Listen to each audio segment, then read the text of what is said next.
Imam Shafi'i wants to get the knowledge of the ulama in his time. He stayed in Imam Malik for a couple of years.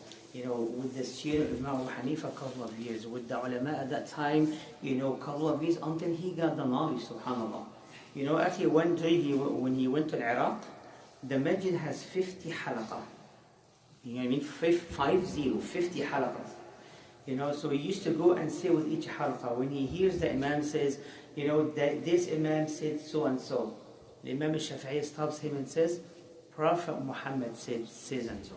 Okay? So he doesn't like to hear the Imam said. He likes to hear, Prophet Muhammad sallallahu alayhi wasallam said. That is why we called him, that the person he really wants to have the sunnah of Rasulullah sallallahu alayhi wasallam alive, called him Nasirul Hadith, the one who is giving victory to Hadith of Rasulullah sallallahu alayhi wasallam. At that time, akhi, subhanallah, we get the inherit from them.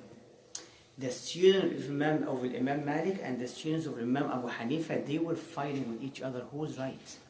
You're wrong, I'm right, you're right, I'm wrong. They keep fighting with that way, subhanallah, until Imam Shafi'i came and he made like a point for them to meet. So they were honestly, you can't imagine what the relationship between them. You say, okay, your dad is Hanafi, so I'm not gonna marry your daughter. What? Yes, that was like that. Oh, you are Maliki? You know what? That's it. We don't have any relationship anymore. They came to that stage. And I said, we get this inherit from them. Sometimes say, oh, you're Hanafi? Oh, fine. You are Shafi'i? Oh, no, akhi, we don't have this. You want to follow any madhab? Fine. But we're following Rasulullah sallallahu alaihi wasallam. The Imam Shafi'i said, if I see an authentic hadith and I didn't follow it, it means I don't have aql. I don't have brain.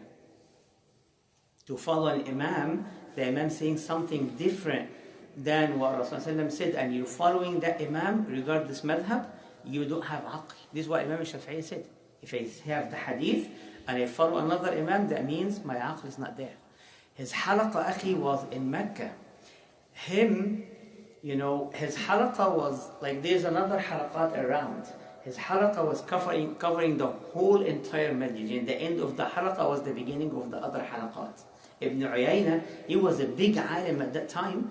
They have halaqah in the masjid in Mecca at that time, but the halaqah of Shafi'i was huge. This 50 halaqah, akhi, I was talking to you before.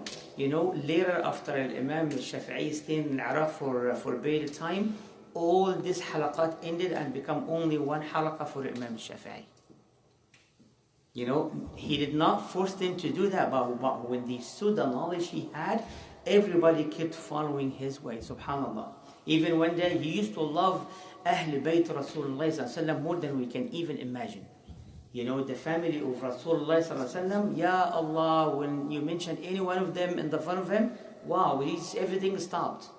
So one day, one person came to him and says, you know what? You are challenging Ali ibn Abi Talib and you're making a lot of things different than him. He said, give me a proof of what you're saying and I will put my fist in the dust and I will admit my mistake in the front of anybody. Ya subhanallah. Look, Ali ibn Abi Talib is saying something different. Ali ibn Abi Talib, give me proof. Show me that I'm saying something different than what Ali ibn Abi Talib says. So he's a person, honestly, he made the hadith of Rasulullah sallallahu alaihi wasallam alive. Not only hadith, as I said, he learned the hadith, he learned the fiqh, he learned the Arabic, so he gathered all this information and he became, in his time, he was the one that everybody's pointing at. Subhanallah, and he had wara', he had taqwa, he had piety in his heart. One day, we can imagine this story. One person came to him and says, okay, Imam, you know what, I'm getting 5 dinar each month as a salary, but it's not enough. He said, okay, you want to listen to me? He said, yes. He says, go to the person that you're working for, tell him to give you 4 dinar instead of 5. He said, Sheikh, yeah, Imam, I tell you, 5 is not enough. And now you ask him to reduce it to become 4. He says, you want to listen? He says, yes. He says, fine. So he went and he reduced it to 4. After a period of time, he came to him. And he said, what do you think? He said, come on, this is not enough. He said, fine.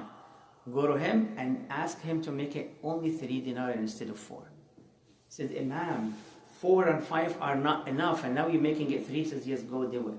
And he did it, and after a period of time, he came to him and he said, what do you think? He says, Wallahi, ya Imam, it's more than enough. It's covering me and I have even more. And he said, can I ask you how? He said, listen, the 5 dinar, according to the job you have, it's way too much. You are getting haram money.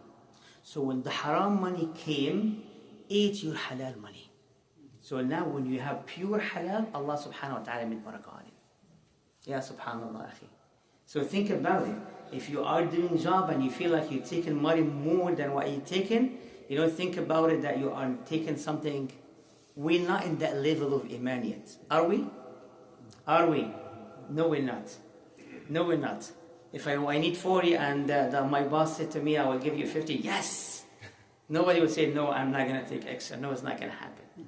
Subhanallah. So actually when we talk about Imam al-Shafi'i, subhanallah, we're talking about a person spent his life to learn all the knowledge at that time and to get Imam Abu Hanifa's knowledge and Imam Malik's knowledge and then put it together with a smooth way between the two madhahib. Inshallah we'll continue with the beautiful story of Imam al-Shafi'i next time.